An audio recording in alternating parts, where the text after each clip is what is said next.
అందరికీ నమస్కారం అండి.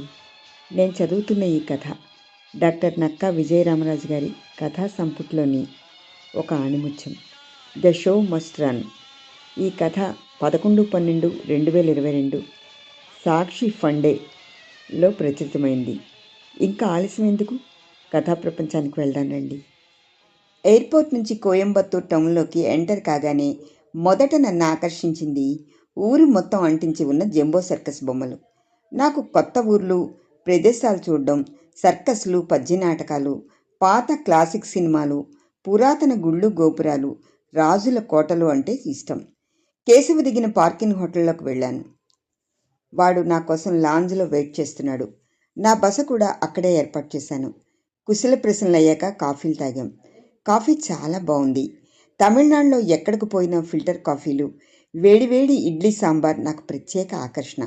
వెళ్దామా అన్నాను. వరుణ్కి డ్యూటీ అయిపోయింది, హాస్టల్కి వెళ్ళిపోయాడంట. రేపు మార్నింగ్ 10ంటికి కార్డియాలజీ వార్డులో మనల్ని కలవమన్నాడు, చెప్పాడు కేశవ. టైం 6 అయింది. మరి ఇప్పుడేం చేద్దాం అన్నాను, హాల్లో గోడకున్న గడియారం చూస్తూ.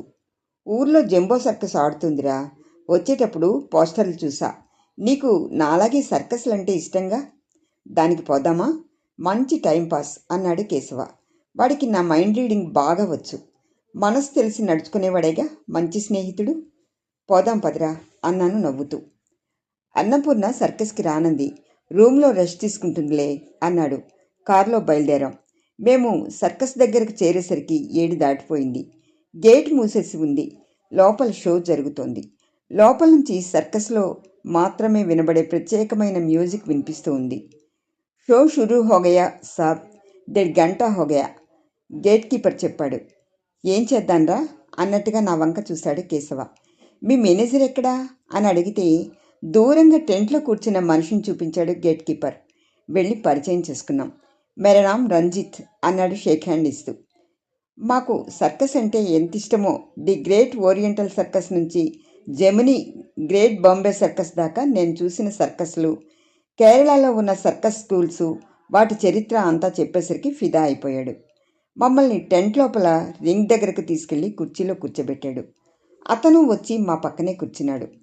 అప్పుడు సైకిల్ షో నడుస్తోంది. టెంట్లో 20-30% కూడా నిండలేదు. కుర్చీలు కొన్ని నిండినాయి. గ్యాలరీలో జనం ఆ మూలొకరు ఈ మూలొకరు కూర్చున్నారు. సైకిల్ షో అయిపోయింది.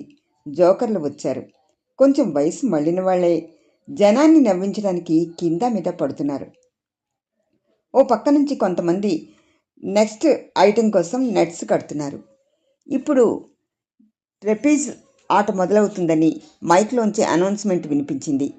మాతో పాటు కూర్చున్న సర్కస్ మేనేజర్ లేవబోతూ ఉంటే, సర్కస్లో ట్రెపీజ్ ఆర్టిస్టులు చాలా గ్రేట్ సార్, వాళ్ళంటే నాకు చాలా ఇష్టం అన్నాను. అతని కళ్ళల్లో 1000 కరెంటు బల్బుల వెలుగు కనిపించింది. మళ్ళీ మైక్లో నుంచి అనౌన్స్మెంట్ వినిపించింది. రంజిత్ యువర్ ఐటమ్ అని. అతను ట్రెపీజ్ ఆర్టిస్ట్ అని అప్పటిదాకా చెప్పనే లేదు. మేము ఆశ్చర్యంగా అతని వంక చూస్తూ ఉంటే కొంచెం కుంటుతూ నడుస్తూ టెంట్ లోపలికి వెళ్ళాడు. ఆకాశం అంత ఎత్తులో ఉయ్యాల కట్టుంది. అప్పటికే 4 ట్రెపీజ్ ఆర్టిస్టులు అక్కడ నిలబడి ఉన్నారు. లైటింగ్ మారింది. పైన చుక్కల ఆకాశం నీలిరంగులో అంతా వెన్నెల పరుచుకున్నట్టుగా లైటింగ్ ఉంది. చూసి వాళ్ళు ఆకాశంలో ఉన్నట్టే ఉంది. ఉయ్యాల షో మొదలైంది. సన్నగా మధురమైన సంగీతం వినిపిస్తోంది. రంజిత్ ఉయ్యాల మీద ఊగుతూ ఉంటే మా గుండెలు దడదడలాడినాయి. జీనాయహ మన్నాయహ ఇస్కే శివ జానా కహా అంటూ వయోలిన్ మీద సంగీతం వినిపిస్తోంది. అతను ఫీట్ చేస్తున్నంతసేపు జనం భయంతో ఊపిరిని బిగబట్టుకుని చూస్తున్నారు. షో జరిగినంతసేపు సంగీతం జనాన్ని మైమర్పిస్తూనే ఉంది. ఫీట్ అయిపోగానే పెద్ద పెట్టిన చప్పట్లు మోగాయి. షో అయిపోయింది. మేము హోటల్కు వచ్చే వరకు circus manager cum trapeze artist Ranjit ధైర్య సాహసాల గురించి, సర్కస్ బతుకుల గురించే మాట్లాడుకున్నాం. ఆ రాత్రి నాకు సరిగ్గా నిద్రపట్టలేదు. బాల్కనీలోకి వచ్చి కూర్చున్నాను. నవంబర్ నెల, బయట చల్లగా ఉంది. ఊరంతా వెన్నెలతో తడిసిపోతోంది. మధుమాలతి పూల వాసన అలుముకుంది. జీనాయహ మన్నాయహ ఇస్కే శివ జానా కహా పాట రేడియోలో దూరం నుంచి వినిపిస్తోంది. పోయి పడుకున్నాను. అన్నీ కలలే, సర్కస్ గురించే. ఉదయాన్నే లేచి తయారయ్యి నేను, కేశవ, అన్నపూర్ణ ముగ్గురం కుప్పస్వామి నాయుడు మెడికల్ కాలేజీకి వెళ్ళాం. అక్కడే వరుణ్ కార్డియాలజీలో పీజీ చేస్తున్నాడు. అప్పటికే ఏడాది కోర్సు అయిపోయింది. అయినా దీని మీద ఇంట్రెస్ట్ లేదని మానేస్తానని రోజు ఫోన్ చేసి అమ్మా నాన్నలను ఇబ్బంది పెడుతున్నాడు. ఈ విషయం వరుణ్ ఫస్ట్ ఇయర్లో చేరిన దగ్గర నుంచి నాకు చెప్తూనే ఉన్నాడు. నేను వాడికి నచ్చ చెప్తూనే ఉన్నాను. అడ్జస్ట్ అవుతాడు లేరా అని కేశవకు ధైర్యం చెప్తున్నాను. అందరికీ జీవితంలో ఇష్టమైన పని దొరకదు.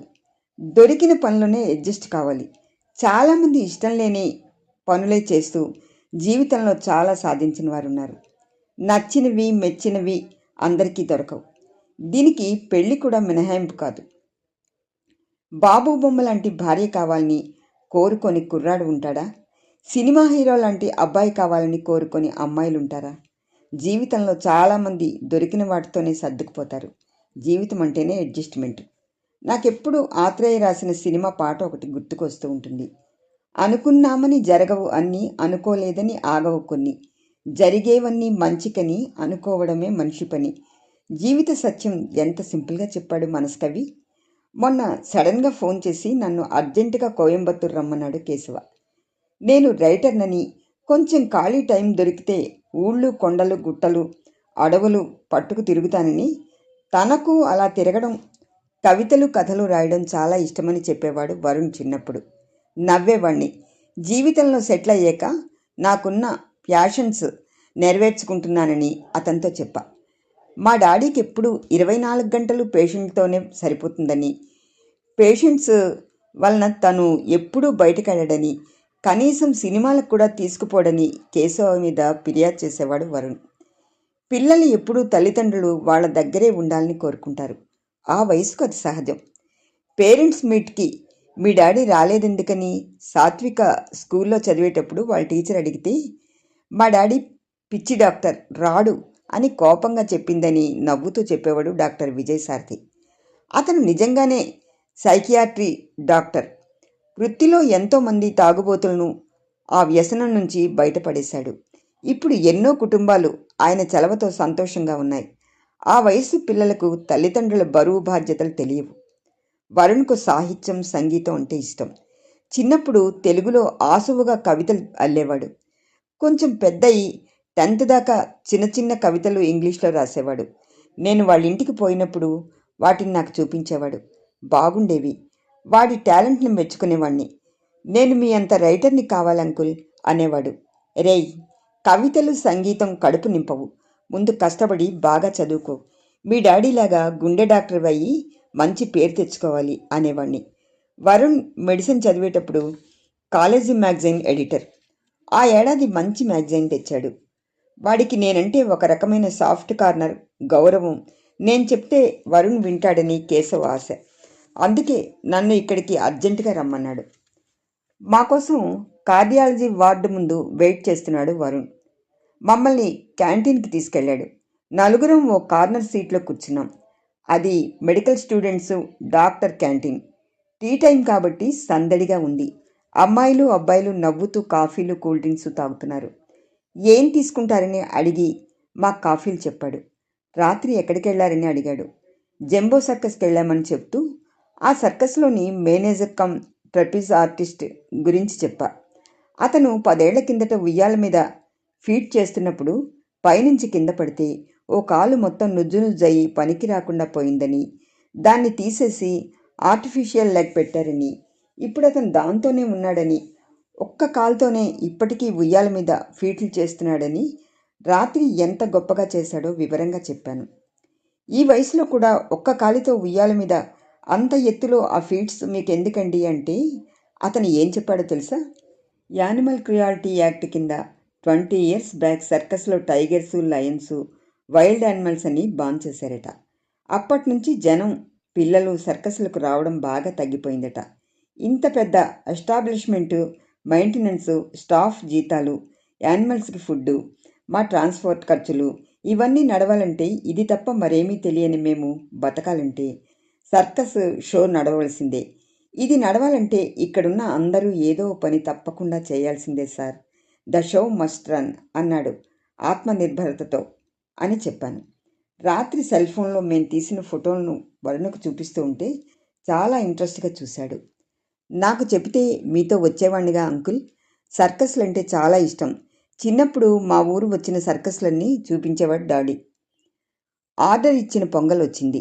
వరుణ్ తీసుకున్నాడు. మేం కాఫీలు తాగుతూ, హార్ట్ స్పెషలిస్ట్ అయితే ఎంతమంది రోగుల ప్రాణాలు కాపాడచ్చో, హాస్పిటల్లో ఉంటే ఎంతమందికి ఎంప్లాయ్మెంట్ ఉంటుందో నీకు తెలీదా? మీ డాడీ హాస్పిటల్ పెట్టాక ఆ చుట్టుపక్కల గుండె జబ్బుల రోగులు ఎంతమంది బతికింది, రోగులకు 24 గంటలు ఎలా సేవ చేస్తున్నాడో నువ్వు చూడ్డంలా అన్నాను. నేను చెప్పేది వింటూ రాత్రి సర్కస్లో తీసిన ఫోటోలు ఆసక్తిగా చూస్తున్నాడు, కాఫీ కప్పు పక్కన పెట్టి. నువ్వు అలా మొండిగా ఉంటే ఎలారా? మేము 60వ పళ్ళలోకి వస్తున్నాం. ఓపిక తగ్గాక ఆ హాస్పిటల్ ఎవరు నడుపుతారు అన్నాను కుర్చీలోంచి లేస్తూ. అన్నపూర్ణ, కేశవ్ మౌనంగా చూస్తున్నారు. వరుణ్ పొంగల్ తినడం అయిపోయింది. వాటర్ తాగి బాటిల్ పక్కన పెట్టి, అంకుల్, మీరు ఇంతకుముందు ఈషా ఫౌండేషన్ జగ్గి వాసుదేవ్ ఆశ్రమం చూసారా అని అడిగాడు. ముగ్గురం చూడలేదన్నట్టు తలూపాం. భలేవరే, ఇంత దూరం వచ్చి ఈషా ఫౌండేషన్ చూడకుండా పోతారా? పదండి పోదాం అన్నాడు. నలుగురం జగ్గి వాసుదేవ్ ఆశ్రమానికి వెళ్ళాం. నల్ల గ్రానైట్ చేసిన శంకరుడి విగ్రహం అద్భుతంగా ఉంది. ఆశ్రమం మొత్తం బండి మీద కూర్చొని ఎద్దు లాగుతూ ఉంటే చూసాం. జగ్గి వాసుదేవ్ ఆశ్రమంలో లేరు, ఎక్కడో ప్రవచనాలు చెప్పడానికి పోయారట. అదంతా తిరిగి వచ్చాక నువ్వు ఇక్కడికి తీసుకురాకపోతే ఈ బ్యూటిఫుల్ ప్లేస్ మిస్ అయ్యేవాళ్ళన్నారు వరుణ్. థ్యాంక్స్ అలాట్ అంటే అందంగా నవ్వాడు. కేశవ్, అన్నపూర్ణ ఊరెళ్ళిపోయారు. ఈవినింగ్ ఫ్లైట్కి హైదరాబాద్ వచ్చేసా. నేను ఊరొచ్చాక కేశవ్ నుంచి ఫోన్ లేదు.